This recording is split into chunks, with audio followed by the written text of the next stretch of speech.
Bonjour à vous toutes et tous. Alain, bonjour. Bonjour, bonjour tout le monde. Bonjour à vous toutes et tous. Le rendez-vous Forum Santé. Alors, Alain, il y a eu plein de choses qui ont été dites, plein de choses qui ont été écrites, les réseaux sociaux, enfin la presse, enfin tout ça. On a beaucoup parlé ces derniers temps. Alors, il y a eu des choses sur les produits, des couches, enfin... C'est un peu compliqué. Il y a eu plusieurs séries de questions sur les produits toxiques, sur les couches toxiques et sur les tampons toxiques. Oui, voilà. Donc on va aujourd'hui faire une émission à visée féminine dans le bon sens du terme, et on va s'inquiéter des chocs toxiques qui peuvent se produire pendant les règles dus à des tampons.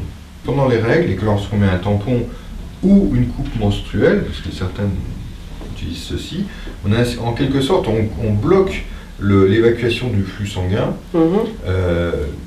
et de la paroi en fait, qui s'évacue, et il y a conservé à l'intérieur du liquide sanguin, des résidus de paroi, parce que c'est les règles, c'est une partie de la paroi en fait qui s'était préparée pour faire le nid, l'anidation d'un œuf et construire un bébé, tout ça, la membrane se défait et s'évacue à ce moment-là.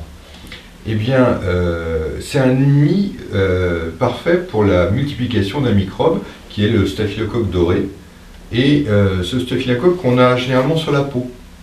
Mais là, du fait qu'il est dans une zone cachée et humide et bien chaude, et que ça ne s'évacue pas, parce qu'on a mis un tampon qu'on laisse un peu trop longtemps, et bien ce staphylocoque doré se sent très bien comme ça, et va se développer à grande échelle. Ça va donner une maladie qu'il faut reconnaître, et qui est quoi? Qui se caractérise par une fièvre forte, généralement, des fièvres à 39, soudaines, etc.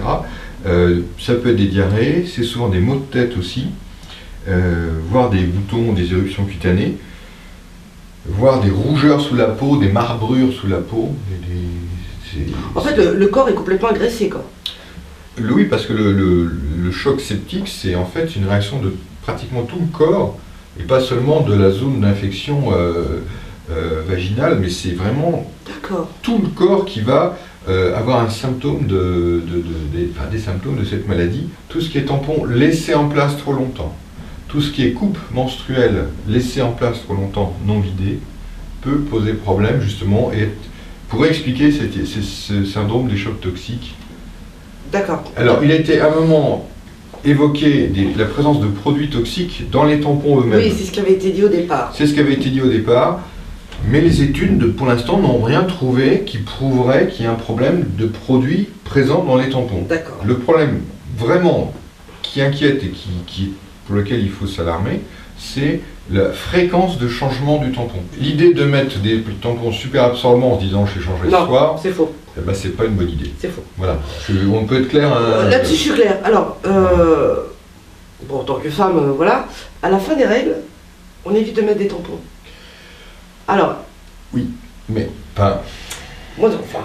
C'est une bonne idée.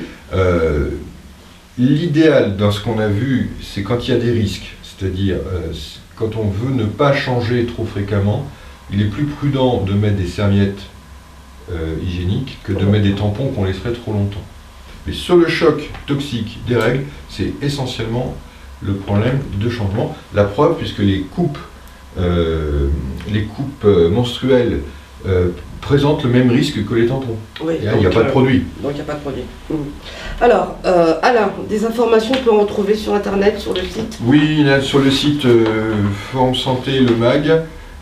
Donc vous tapez forumsanté.com et il y a un très bon numéro, vous pouvez le charger en PDF chez vous, c'est très bien fait.